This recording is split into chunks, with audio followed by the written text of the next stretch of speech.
अस्सलाम वालेकुम जी, मैं अली अशरफ डॉक्टर खालिद जमील के साथ मौजूद हूँ। डॉक्टर साहब, क्रिएटिविटी पे आपका काफ़ी काम है, वीडियोस भी हैं, आपने किताब में भी लिखा है। तो क्रिएटिविटी बेसिकली क्या है? देखिए, अगर साइंटिफिकली एंड मेडिकली क्रिएटिविटी को डिफ़ाइन करें ना जी, तो हमारे दिमाग के दो हिस्से होते हैं, एक राइट ब्रेन, एक लेफ़्ट ब्रेन। सही। आप कभी मगज़ को देखें ना, इवन बकरे का मगज़ भी देख लें तो उसके भी ऐसे दो लोब्स होते हैं, एक लेफ़्ट हेमिस्फीयर, एक राइट हेमिस्फीयर। सही। तो साइंस ये कहती है कि जो हमारा लेफ़्ट हेमिस्फीयर है जी, ये बेसिकली लॉजिक से डील करता है, सही। और जो हमारा राइट हेमिस्फीयर है ये क्रिएटिविटी और एस्थेटिक से डील करता है। सही। तो एक जुमला मैं हमेशा कहा करता हूँ और अपने लेक्चर्स में भी मैं कहा करता हूँ कि जो साइंसदान होते हैं वो लेफ़्ट ब्रेन डोमिनेंट होते हैं। सही। वो साइंटिफिकली बातें करते हैं। वो नई इजाद उस वक्त तक नहीं कर सकते जब तक कि वो राइट ब्रेन को भी ज़्यादा इस्तेमाल ना करें। सही। सादे लफ्ज़ों में मैं क्या कहना चाहता हूँ वो ये है कि अगर एक साइंसदान बिल्कुल साइंस में है और कोई ज़िंदगी में एस्थेटिक्स नहीं है उसके, ना उसको शायरी से दिलचस्पी है, ना उसको पेंटिंग से दिलचस्पी है, ना उसको दुनिया के मकामात देखने से दिलचस्पी है, बस वो अपनी सिर्फ साइंस में खोया रहता है, तो वो क्रिएटिव होने के इम्कानात कम हैं। ऐसा नहीं कि नहीं हो सकता, कम है। आप तारीख़ निकाल के देख लें, जितने भी बड़े बड़े साइंसदान गुजरे हैं उनके अंदर राइट ब्रेन एक्टिविटी होती रही है। कभी वो गुफ्तगू में कोई ऐसी बात कर देते थे, ह्यूमर हुआ करता था। आइंस्टाइन को आप देख लें जी, आइंस्टाइन कहता है कि मैंने अपनी सबसे ज़्यादा जो थेरीज़ के बारे में इमेजिनेशन की हैं ये मैं उस वक्त करता था जब मैं शेव कर रहा होता था। अच्छा।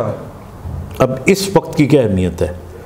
जब आप सो के उठते हैं तो कुछ देर के लिए आपके ब्रेन में एक वेव होती है जिसको थीटा वेव कहते हैं। सही। ये ट्रेवल कर रही होती है। ये सोने के बाद जब आप उठते हो तो घंटा डेढ़ घंटे तक रहती है। इसमें जब आप सोचोगे, इमेजिन करोगे, जो चीज़ें भी परसीव करोगे उनमें क्रिएटिविटी आएगी। सही। इसी तरह रात को सोने से पहले, लेट नाइट अगर आप सोते हो तो एक घंटा पहले सोने से पहले थीटा वेव आनी शुरू हो जाती है। तो ये वो वक्त होता है जब ब्रेन के अंदर क्रिएटिविटी मैक्सिमम होती है। सही। आप देख लें कि हमारे यहाँ जितने भी बड़े बड़े क्रिएटिव काम करने वाले पेंटर्स होते हैं, शायर होते हैं, वो लेट नाइट ज़्यादा अपना काम करते हैं। इवन आर्टिस्ट रिकॉर्डिंग्स भी बहुत सारी लेट नाइट ज़्यादा होती हैं। ऐसे। तो एक ये बात हो गई। अच्छा, अब अगला आपका क्वेश्चन था, यानी जो लिंक बन रहा था कि आम आदमी क्रिएटिविटी अपनी कैसे इम्प्रूव कर सकता है। बिल्कुल। तो एक तो ये बात हो गई कि हमारे यहाँ इन बिल्ट कुछ लोगों के अंदर क्रिएटिविटी ज़्यादा होती है, तो उसका तो मुकाबला आप नहीं कर सकते। लेकिन अगर आप क्रिएटिव होना चाहते हैं तो एक तो मैंने टाइमिंग आपको बता दी है। सही। इस वक्त अगर आप डॉक्टर साहब, डिफरेंट लोगों की डिफरेंट भी हो सकती है या ज़्यादातर ऐसे ही है? नहीं, ऐसे ही है ना। अच्छा। जो थीटा वेव है वो तो इसी वक्त आएगी। सही। वो लेट नाइट आएगी और अर्ली मॉर्निंग आएगी। सही। तो ये तो हर आदमी का अपना है।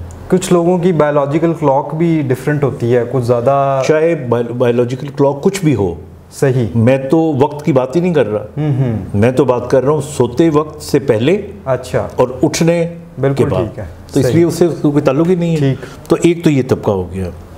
दूसरा ये हो गया कि अगर आप अपना राइट ब्रेन स्टिमुलेशन करना चाहते हैं तो उसके दो तीन तरीके मैं आपको बता देता हूँ, उससे आपके अंदर क्रिएटिविटी आएगी। पहला तरीका तो ये है कि आप वॉक किया करें और अकेले वॉक किया करें। और अगर अर्ली मॉर्निंग आप वॉक करें तो बहुत अच्छा है, और अकेले वॉक करें ताकि किसी से बातें ना करें। और जब आप वॉक करेंगे तो आप कोशिश करेंगे आपके स्टेप भी एक जितने हों, रिदम हो। तो ये रिदम फिर ब्रेन में जाके उसको स्टिमुलेट करेगी। सही। आप देखिएगा आपके दिमाग के अंदर अच्छे अच्छे से आइडियाज़ आना शुरू हो जाएंगे, बिकॉज ये सारी क्रिएटिविटी हो रही होती है। सही। इसी तरह आप कभी कभार हफ्ते में एक आध दफ़ा, महीने में एक आध दफ़ा लॉन्ग ड्राइव पे जाएं। और लॉन्ग ड्राइव में भी आप या अकेले हों या अगर आपके कोई साथ भी हो तो आप सिर्फ नज़ारे करें, ज़्यादा गुफ्तगू ना करें। बिकॉज जब आप गुफ्तगू करेंगे, डिस्कशन करेंगे तो लेफ़्ट ब्रेन आ जाएगा। सही।